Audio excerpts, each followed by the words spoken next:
अभिवादन स्वीकार कीजिए ब्रजेश मिश्रा का और आप देखना शुरू कर चुके हैं द डिबेट।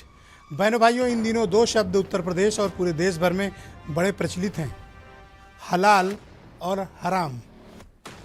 क्या है ये हलाल और क्या है हराम?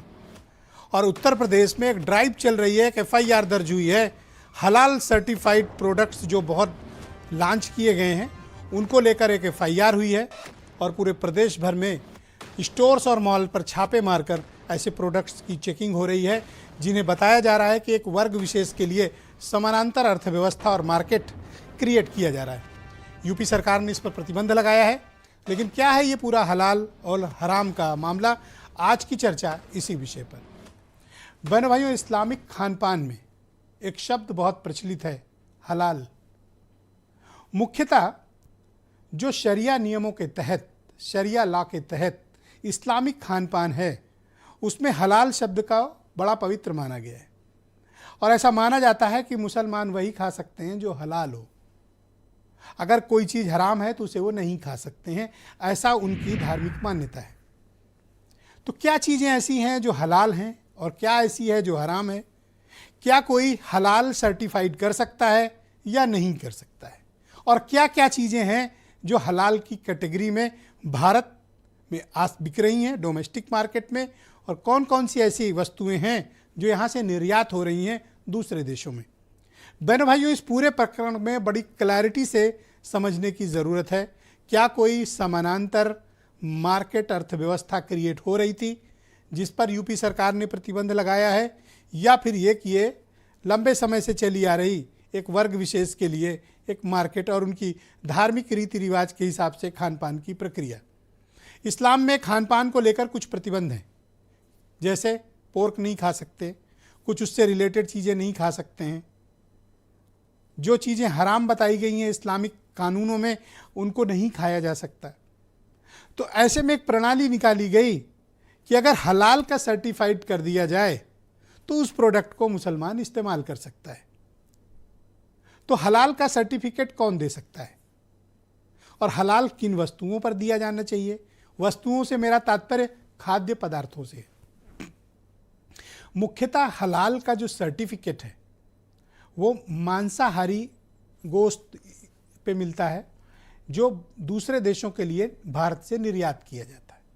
अधिकांश उसमें वो कंट्रीज़ हैं, गल्फ़ कंट्रीज़ हैं, मिडिल ईस्ट के तमाम देश हैं, एशियन कंट्रीज़ में भी जाता है, यूरोप की मार्केट में भी भेजा जाता है, अमेरिकन कॉन्टिनेंट में भी यहाँ से बड़ी तादाद में मीट निर्यात होता है। और उत्तर प्रदेश एक बड़ा हब है बहनों भाइयों मीट निर्यात का। तो ये सर्टिफिकेट मिलता कहाँ से है?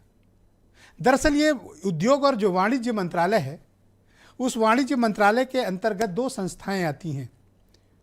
क्वालिटी काउंसिल ऑफ इंडिया, जो ये इंश्योर करती है कि बाहर जाने वाला सभी सामान, विशेष तौर पर डोमेस्टिक के अलावा, उसकी क्वालिटी सुनिश्चित होनी चाहिए, QCI। उसी में से एक बॉडी है जो रेगुलेट करती है, NBQCI, और एक इसी में से APIDA है। ये दोनों निर्धारित करती हैं कि किन प्रोडक्ट्स पर हलाल सर्टिफाइड होना चाहिए और इसके लिए संस्थाएं निर्धारित हैं। तो अब आपके मन में प्रश्न होगा, तो फिर ये क्या नया बवाल है? तो ये नया बवाल यूं है कि मुख्यतः नॉन वेजिटेरियन आइटम, जिसमें गोश्त प्रमुख रूप से है, मीट, जो दूसरे कंट्रीज़ को भेजा जाता है उत्तर प्रदेश या भारत से, वो हलाल सर्टिफाइड होता है। तो वो कंट्रीज़ को उसको स्वीकारती हैं और उनकी मार्केट में वो उसकी बिक्री होती है, मुसलमान उसका इस्तेमाल करते हैं। मसला इस बात का है कि वेजिटेरियन आइटम, दवाएं, कफ सिरप, मेडिकल इक्विपमेंट्स और कॉस्मेटिक मेकअप आइटम्स, कपड़े भी, इनमें भी कुछ संस्थाएं हलाल सर्टिफाइड का उपयोग करके मार्केट में उन्हें बेच रही थी। वो उसके लिए अधिकृत हैं अथवा नहीं, ये राज्य और केंद्र के कानूनों के तहत तय होगा। लेकिन 2006 का जो FSDI कानून है वो इसको उल्लंघन मानता है, विशेष तौर पर कॉस्मेटिक और मेडिकल और दवाओं के मामले में। इसकी कैटेगरी डिफाइंड होनी चाहिए। और बहन भाइयों, ये मुनासिब वक्त है, हलाल को भी मुनासिब कहा जाता है उर्दू में, तो ये मुनासिब वक्त है कि राज्य और केंद्र इस पर कानून बना ही दें। प्रॉपर कानून बना दें कि डोमेस्टिक मार्केट में किन किन प्रोडक्ट को आप हलाल कहेंगे और किन्हें नहीं लिखा जा सकता, कौन मार्केट में फ्री ट्रेड होगा और कौन सर्टिफाइड ट्रेड होगा। मुख्यतः ये मीट में इस्तेमाल किया जाता है, लेकिन इसका दुरुपयोग भी किया जा रहा है, इसमें कोई दो राय नहीं। उसी दुरुपयोग की श्रेणी में कुछ संस्थाएं खड़ी हो गई, कुछ ट्रस्ट खड़े हो गए, कुछ कंपनीज जो लाइसेंस देने का काम कर रहे थे। लाइसेंस कौन लाया? जमीतुल लाया। कहाँ से लाया? उद्योग वाणिज्य मंत्रालय से। उसने आगे फ्रेंचाइज किया। जो फ्रेंचाइज करने वाली 10-12 कंपनियां हैं वो नीचे प्रोडक्ट्स को हर सालाना लाइसेंस देती हैं। कोई 40,000 वसूलता है, कोई 60,000 वसूलता है, कोई 1 लाख वसूलता है सिर्फ सर्टिफिकेट देने का। इस बात की गारंटी कोई नहीं ले सकता कि वो हलाल है, वेजिटेरियन, कॉस्मेटिक, दवा, मेडिकल इक्विपमेंट, कपड़े या नहीं, इसको किसी को नहीं पता। बट वो सर्टिफिकेट बेचने का खेल भी चल रहा है। कुछ लोग हैं जो इसमें धंधा भी कर रहे हैं। लेकिन बहनों भाइयों, हलाल का जो उद्योग है दुनिया भर में 3 लाख करोड़ का है और सबसे ज़्यादा मीट एक्सपोर्ट किसी भी देश के किसी भी राज्य से होता है, उत्तर प्रदेश से होता है। हमारी इकोनॉमी का वो एक स्रोत भी है।